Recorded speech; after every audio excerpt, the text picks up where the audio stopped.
first principles is kind of a physics way of looking at the world. And what that really means is you kind of boil things down to the most fundamental truths and say, okay, what are we sure is true, or as sure as possible is true? And then reason up from there. That takes a lot more mental energy. Give me an example of that. Like, what's one thing that you've done that on that you feel has worked for you? Sure. So somebody could say, in fact, people do, that battery packs are really expensive, and that's just the way they'll always be, because that's the way they've been in the past.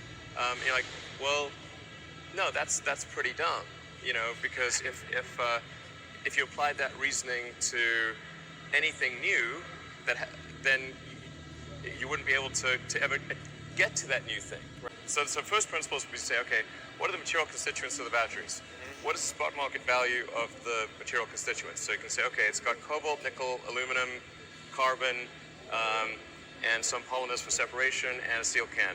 So break that down on a material basis and say, okay, what if we bought that in the London Metal Exchange, what would each of those things cost? Like, oh, geez, it's like $80 per kilowatt hour. So clearly, you just need to think of clever ways to take those materials and combine them into the shape of a battery cell, and you can have batteries that are much, much cheaper than